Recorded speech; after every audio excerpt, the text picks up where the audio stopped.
ಸಿಗಬೇಕು. ಕಲ್ಯಾಣ ನಾಡಿಗೆ ಡಿಸಿಎಂ ಸ್ಥಾನ ಸಿಗಬೇಕು. ಕಲ್ಯಾಣ ನಾಡಿಗೆ ಡಿಸಿಎಂ ಸ್ಥಾನ ಸಿಗಬೇಕು. ಈಶ್ವರ್ ಖಂಡ್ರೆ ಅವರಿಗೆ ಸಿಗಲೇಬೇಕು. ಇಲ್ಲ ಅಂದ್ರೆ ನಾವು ಬೆಂಗಳೂರಿಗೆ ಹೋಗಿ ಉಗ್ರ ಹೋರಾಟ ಮಾಡ್ತೀವಿ. ಏನಪ್ಪಾ ಅಂದ್ರೆ ಹಿಂದ ನಮ್ಮ ಕಲ್ಯಾಣ ನಾಡಿ ಕರ್ನಾಟಕದಾಗ ಏನಂದ್ರೆ ಮುಖ್ಯಮಂತ್ರಿ ಆಗುವಂತ ಎಲ್ಲಾ ಲಕ್ಷಣಗಳು ಭೀಮಣ್ಣ ಖಂಡ್ರೆ ಅವರಿಗಿತ್ತು, ಸಿಕ್ಕಿಲ್ಲ. ಆದ್ರೆ ಸಿದ್ದರಾಮಯ್ಯ ಸರ್ಕಾರದಾಗ ನಾವು ಈಶ್ವರ್ ಖಂಡ್ರೆ ಅವರಿಗೆ ಮುಖ್ಯಮಂತ್ರಿ ಸ್ಥಾನ ಕೇಳಿದೀವಿ.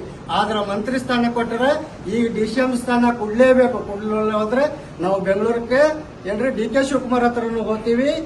ಕೇಂದ್ರ ಸರ್ಕಾರ ಯಾರು ಮೇನ್ ಅದರ ಅವ್ರಿಗೂ ಕೂಡ ದಿಲ್ಲಿ ಅಂದ್ರೆ ಮಂತ್ರಿಗಳಿಗೂ ಕೂಡ ನಾವು ಭೇಟಿಯಾಗಿ ಹೈಕಮಾಂಡ್ ಕೂಡ ನಾವು ಒತ್ತಾಯ ಮಾಡ್ತೀವಿ. ನಮಗೆ ಈ ಸಲ ಕಲ್ಯಾಣ ನಾಡಕ್ ಡಿಸಿಎಂ ಸ್ಥಾನ ಕೊಡ್ಲೇಬೇಕು. ಯಾರಿಗೇ ಕೊಡ್ಲಿ ಯಾರಿಗೇ ಬಿಡ್ಲಿ, ನಮ್ ಕಲ್ಯಾಣ ನಾಡಕ್ ಈಶ್ವರ್ ಖಂಡ್ರೆ ಅವರಿಗೆ ಏನಂದ್ರೆ ಕೊಡ್ಲೇಬೇಕು. ಇದು ನಮ್ಮ ಉಗ್ರ ಹೋರಾಟ. ನಮ್ಮ ಬೀದರ್ ಜಿಲ್ಲಾ ಮಠಾಧೀಶರು ಇನ್ನ ಬಹಳಷ್ಟು ಜನ ಮಠಾಧೀಶರು ಬರ್ಬೇಕಾಗ್ತದೆ. ಕಾರಣಾಂತರದಿಂದ ಹೊರಗಡೆ ಹೋಗಿದ್ದಾರೆ. ಇವತ್ತು ನಾವೆಲ್ಲ ಸಾಯಂಕಾಲ ಮೀಟಿಂಗ್ ಮಾಡ್ತೀವಿ.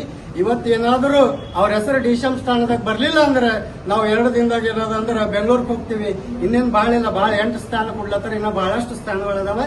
ನಾವು ಡಿಸಿಎಂ ಸ್ಥಾನ ತಗೊಂಡೇ ತೀರ್ತೀವಿ. ಅಲ್ಲಿ ಹೋಗಿ ಹೋರಾಟ ಮಾಡ್ತೀವಿ ಅಂತಕ್ಕಂಥ ನಮ್ಮೆಲ್ಲ ಮಠಾಧೀಶರ ಒತ್ತಾಯ ಅದ. ನಾವೆಲ್ಲರೂ ಕೂಡ ಒತ್ತಾಯ ಮಾಡ್ತೀವಿ.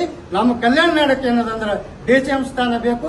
ಈಶ್ವರ್ ಖಂಡ್ರೆ ಅವರು ಡಿಸಿಎಂ ಆಗಿ ನಮ್ಮ ಕಲ್ಯಾಣ ನಾಡಕ್ಕೆ ಬರಬೇಕು ಅಂತಕ್ಕಂಥದ್ದು ನಮ್ಮೆಲ್ಲ ಮಠಾಧೀಶರ ಒತ್ತಾಯ.